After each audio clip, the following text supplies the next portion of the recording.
Hi there, Todd Watley. Thanks for joining me. Today, we're going to continue walking through topics that concern what we do in estate planning and elder law. Today, I am going to talk about what I think is the most important document you can do. Okay. It is a power of attorney. That surprises people. They're like, oh, it's a trust or a will or some big fancy document. No, it's a power of attorney, because if you have a good power of attorney, we can keep you out of guardianship court in almost all situations, and we can do Medicaid planning. So in future videos, I will talk about Medicaid and how we can plan for that. But with a power of attorney, it allows us to do that. Without it, it becomes very difficult, if not impossible, and you could literally lose your entire estate. Okay, so let's jump into this. So, understanding power of attorney, learn about the legal authority to act on someone else's behalf and manage their affairs. What is a power of attorney? It is obviously a legal document that grants authority to someone else to be able to do things for you. Okay. It is commonly what we call a decision making authority. It allows the individual to designate someone. So you pick someone who can make decisions on your behalf. You choose. This document says this is the person I choose. Almost always it's a spouse or a kid, but sometimes spouse and kids may not be the best one to make decisions. And so, therefore, this document allows us to do it. But regardless, even if it is your spouse, you still have to put it in writing.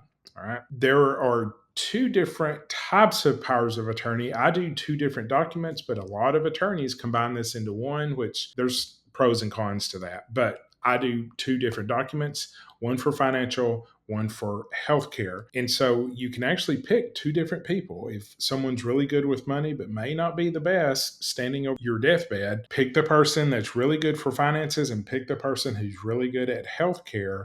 And we'll go through that a little bit later on to who to choose. And this is incapacity planning. You are going to spend some length of time incapacitated unless you just drop dead or die in a car wreck instantly. I know that's sad, but it's true. You're going to spend hours, if not days or weeks or years, incapacitated. It is crucial that you have this document in place before you become incapacitated to help take care of that. Understanding the concept and importance of a power of attorney is crucial for effective personal and financial planning. I found this interesting. It's a list of dates. This idea goes back all the way to 1346. Okay, this appeared in English law as something that could be done, and it's just gotten better along as it went along. And actually, in America, in 2006, there was the Uniform Power of Attorney Act, trying to get all 50 states to have very similar powers of attorney. Since people travel a lot, it's important for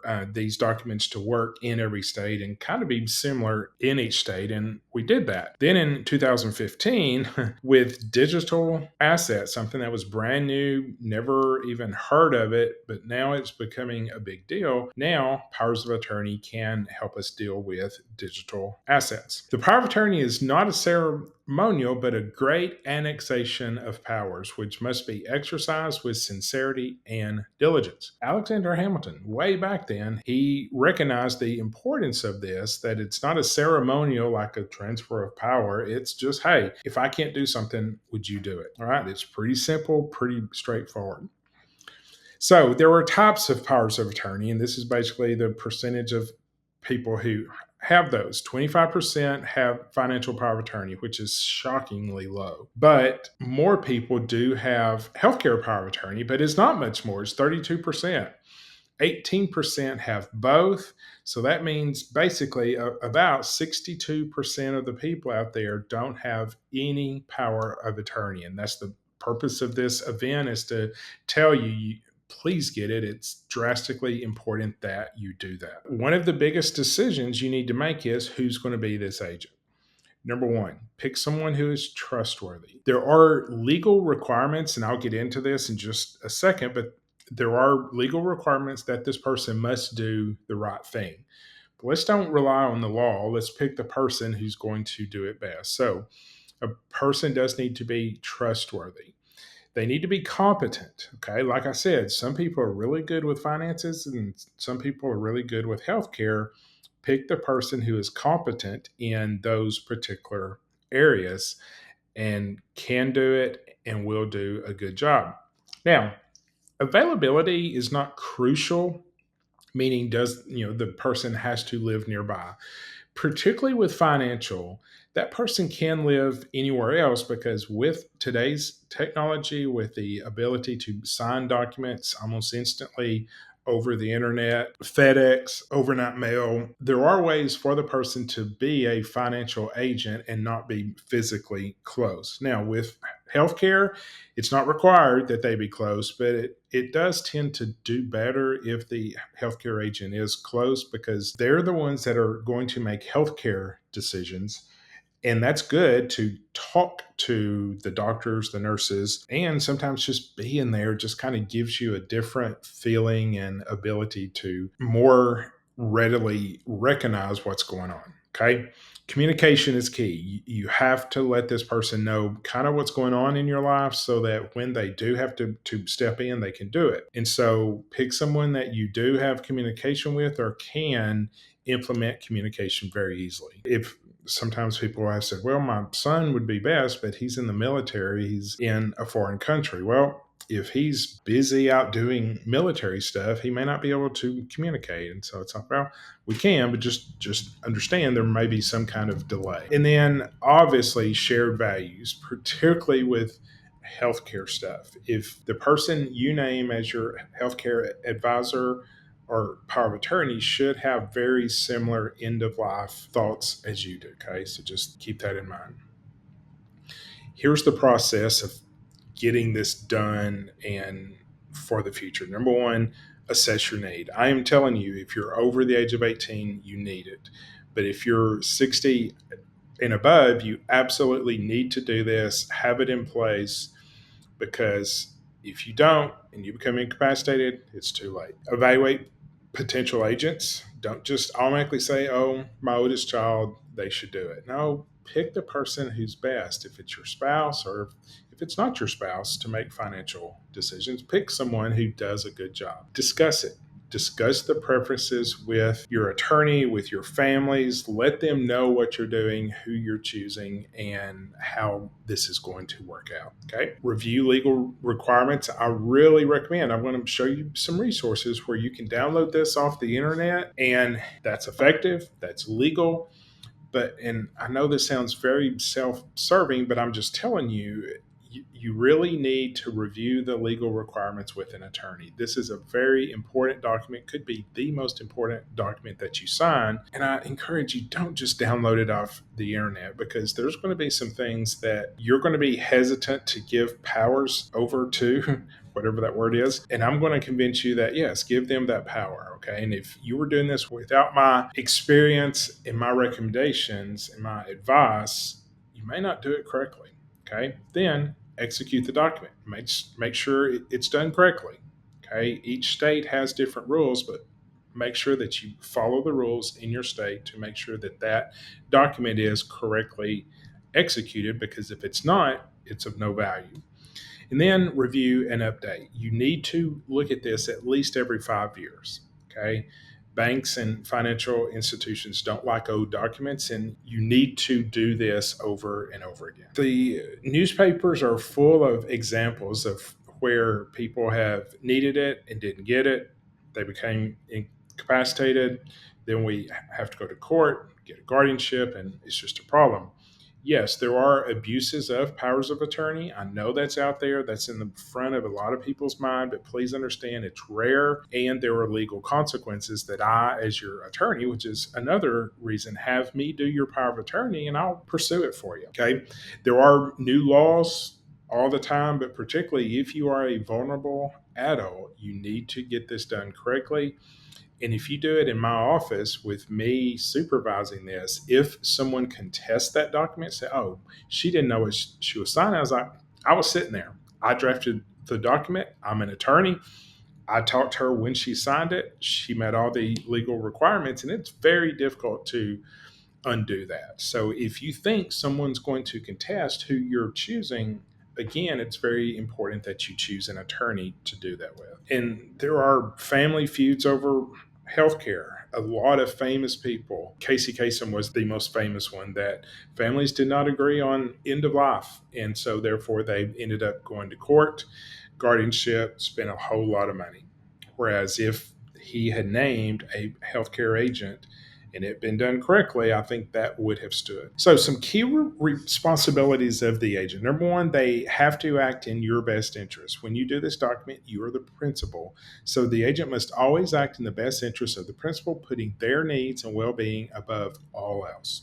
Pure and simple. They need to maintain accurate records. Okay. They may be called upon to prove what they have done with this money, and they need to keep records. Mainly it's just bank statements, but they need to be able to explain all of those bank drafts and credits. Okay. Avoid conflicts of interest. Okay. The agent must avoid situations where their personal interests may conflict with the principal's interest. Okay.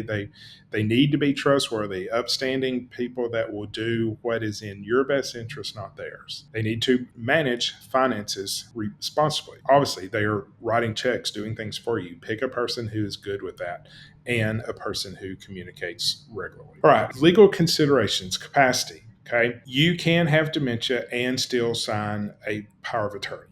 Okay. Now, there's obviously a point that you're so advanced that you can't, but just because you've been diagnosed with dementia, Alzheimer's, whatever, does not mean you can't sign documents. That's probably my biggest pet peeve, my biggest soapbox. I teach attorneys all across the country about this issue and how to still respect someone's wishes and desires, even though they do have some dementia. And it can be done. It is in our rules. Okay. You can revoke a power of attorney if you have capacity and are not being unduly influenced. So if you pick someone and they go bad on you, you're not stuck with that. Okay. You can always change it if it's you making that decision with capacity. And that's a whole nother lecture, but yes, you can change it. Now, the powers granted. I am a huge fan of letting the agent be able to do whatever needs to be done.